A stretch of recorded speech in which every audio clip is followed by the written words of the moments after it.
Hey TCSTV viewers, it's Dave and Evelyn, and we're coming to you from the Camera Store's classroom today.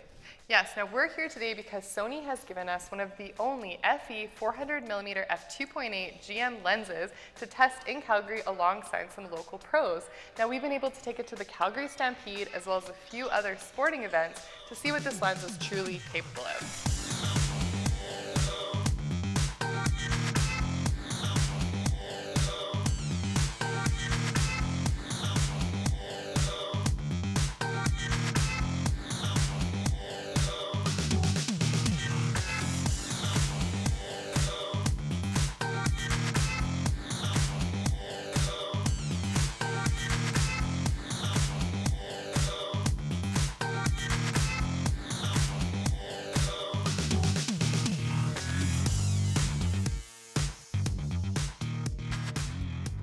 Sony has promised to deliver some higher-end optics to the working professionals, and this is a statement lens. Yeah, this lens is badass, and it's designed to keep up with Sony's high-speed photography features, including the Sony A9's 20 frame per second frame rate.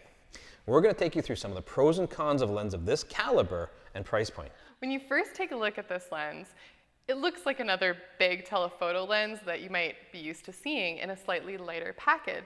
You might also assume that because this is Sony's first super telephoto E-mount prime lens, that they finally made something that's going to compete with Canon and Nikon. But when you break it down, you'll actually see that they put a ton of research and development into creating something from the ground up that's going to work for mirrorless systems, and that allows it to compete and actually outperform some of the competitors' lenses in virtually every category. So when it comes to the autofocus system of the Sony 400 2.8, Sony has what they call a single high thrust linear actuating motor. Not like that, more like this. What this means is that it focuses faster and more precise and can keep up with the frame rate of cameras like the Sony A9. So a unique feature in the Sony 400 2.8 is a brand new function ring. And this is effectively a tactile button. It's a ring that moves back and forth about a ½ centimeter either direction. It does several different things. One mode is switching between crop sensor and full frame. The other one that it's going to be used mainly for is preset focus. In addition to the features that Dave was talking about, there's a few other controls that make this lens unique. One of them is there's 4 different focus lock buttons so that you can lock focus at pretty much any position. There's also 3 different optical image stabilization modes, including the newest one, mode 3, which has a brand new algorithm that allows you to easily frame moving subjects, especially if they're unpredictable. We had the chance to take this lens to the Calgary Stampede along with Stuart Dryden, who's been a seasoned photojournalist for over 30 years. He shot sports, rodeo, all kinds of stuff, and he was able to help us get this lens into the hands of lots of different pros, including our good friend Todd Korol, who you might remember from our A7 III review. Todd, you've been shooting with a lot of Sony gear lately. So the most recent thing we got was the Sony A9 and the 400mm f2.8 lens. How'd you feel that compared to the 1DX Canon with their 400mm lens? The biggest thing you notice is weight. It is dramatically lighter. It balances very well with the A9, but you're using it on a monopod anyway, either lens. In terms of sharpness, I think they're the same. I couldn't really see any difference at all. In terms of the bokeh, when you're shooting at 2.8, they look exactly the same as well. You can see on this photo here, I mean, the background goes beautifully out of focus.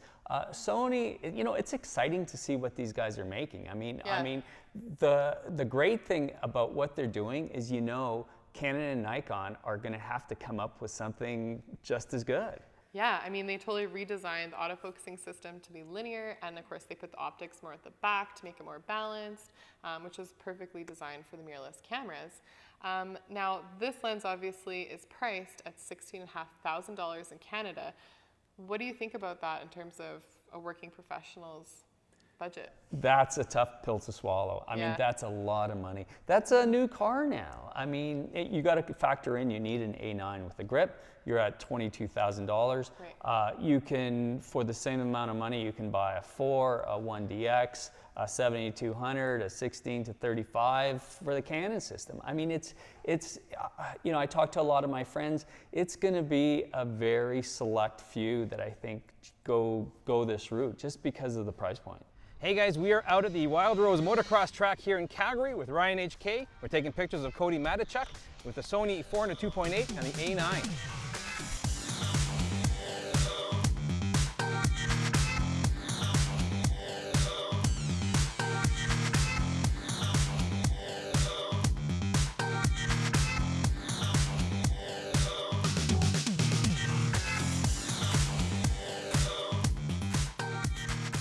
All right, Ryan, so we've been shooting this lens for a bit, and it's got 3 different stabilization modes to it. So from what I understand, mode 1 is for general compensation, general overall stabilization. So you've been shooting in mode 2 a lot. Yeah, so mode 2 is typically for panning motion, or like whip pan, so when you're tracking lateral subjects. Right. It basically allows you to keep the frame on the rider or the subject and move the lens back and forth, and it stays there. It doesn't try to correct for the drift. So it's not fighting what you're trying to do. No, and the mode 1, which is standard on sort of all telephotos that have some form of stabilization, that's what they do. Now what's mode 3 all about? So mode 3 is a new algorithm that Sony's introduced for this lens specifically, and it's basically for erratic or unpredictable situations, all sorts of sports, shooting from different angles. In the motocross world like we are today, these little S-turns and the whoops and stuff, when the camera has to move in not just a lateral motion. So I can see like soccer and hockey, things like that would be fantastic for that. Yeah, regular sports is amazing because it actually adapts to the movement of the camera and is way faster and way better than mode 1. This is your first time shooting with this lens on a track like this. What do you think so far? Yeah, it's pretty crazy. I shoot a lot of motorcycle stuff with the A9, and that blew me away when it came out. This thing is ridiculous. Now I went sort of more typical. I was shooting a little faster shutter speed, 4/1000th of a second or so, right? Yeah. I gave the camera to you and you did the complete opposite. Now what were you doing there? Yeah, I figure you might as well test the shit out of gear when you get it. So I dropped it down to anywhere sub sort of 1/250th down to 1/125th to see how mode 2 works for panning and tracking. I mean, these guys are ripping through pretty fast, and your standard sort of old school telephoto really can't get that. I mean, you used to rip hundreds of photos to get one, and in a couple of 6 or 7 image bursts, I know we've got 3 or 4 that are tack sharp. Now I'm finding, as the riders dip down before the jump and I lose sight of them, when they pop back up, this is acquiring the focus incredibly fast. It's amazing to watch. Yeah, the A9 combined with these G Masters are amazing. I've used the A9 a bunch for some motorsport stuff and a lot of motorcycle racing, and at 200 kilometers an hour it has no issue tracking focus this whole time. With this 400, it's unbelievable. You get that extra little bit of reach, you get that shallow depth of field if you need it, but it doesn't miss. As soon as it locks on to whatever's moving in the frame, it's amazing. All right, guys, we just got back from the motocross park. We no longer have the Sony 400 2.8. No, they actually sent someone from Sony to come and take it from us so they could put it on a plane. I think it's actually in the air right now, and we're feeling very lonely without it. I don't think that's ever happened with a lens with we've ever reviewed I know, before. it seems so fancy. I mean, this lens is the real deal. It came with this amazing case, and it was decked out. How did you find shooting with it with Ryan? It was amazing. You got the Sony A9, which is a really impressive camera, 20 frames per second, and it's an impressive autofocus system. Team it up with that lens, it was like magic. Yeah, they really complement each other, just down to the autofocusing system as well as the optical image stabilization, not to mention having something that's more balanced for mirrorless. So when you're shooting with the lightweight A9, it really just makes it easy to hold and work with. For sure. So we shot with it for a couple hours there, and without a tripod, without a monopod, just handheld to watch the riders.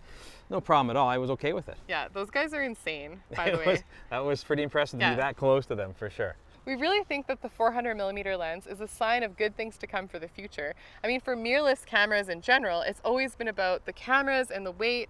Now we're talking about brand new optical systems like the linear focus motors that are going to actually, give us better functionality. For sure, a system that focuses faster, especially as we start seeing frame rates increase. 20 frames a second is incredible, but as technology increases, we're going to see them get faster and faster and faster, and the systems need to keep up with it. Yeah, not to mention having lighter weight optics and just better performance overall.